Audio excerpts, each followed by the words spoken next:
Joy Pagadian versus Longlong Jensen. Tournament daw ito sa Pagadian mga bossing. Kay Joy yung pula. Kay Longlong Jensen ang itim.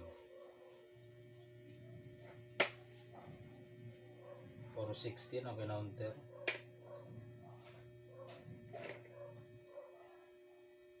Yan. Demo lang ito nung kanilang laro, no? Pinapakita natin.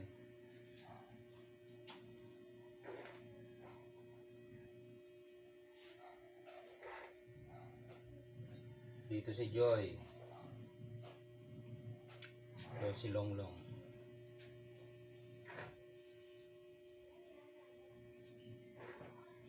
Nagpaatras.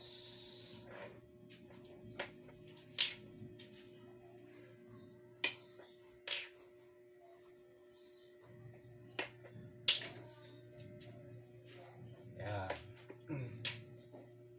Ito si Longlong. Dito si Joy.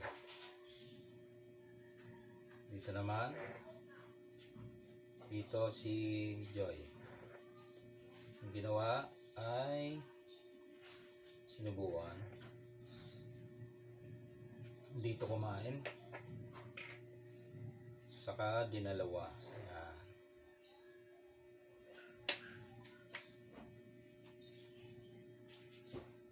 Kain dalawa. Tira si Joy. Ito si Longlong. Si Joy dito. Yan. Dito na.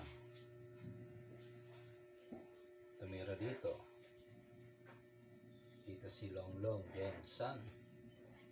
Okay. Dito lang si Joy, oh. Yan.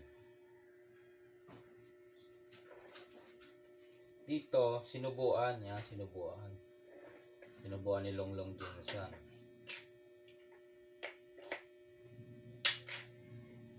Kaya ang ginawa dyan ni Joy, dito. Yan. Dito naman si Longlong. Nag 5-4 si Joy. Pagsulong ng 9-5, ayun, doon na. Nakakita ng pagkakataon si Joy. Ang ginawa ni Joy dito, sinayang, siniguro. Siyempre, mapepersang takpan yan. Tinakpan.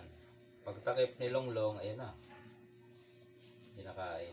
Obligado dos eh. Hindi naman pwede isa, di ba? Obligado dos.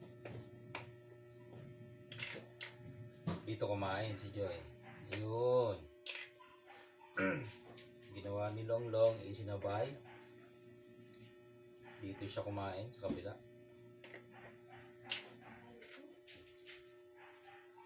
Yan, sa part na yan, sacrifice move si Longlong.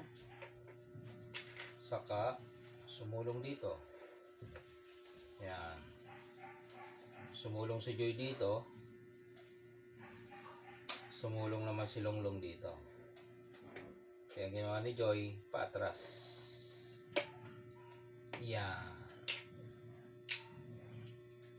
Diyan sa part na yan, nag-resign na si Longlong Jensen. 4 ang pyesa ni Joy, 3 lang kanya. Naka-real pa ito. Siyempre kung tumira yon, pwede nang idama, no? So, iyon ang kaganapan dun sa tournament.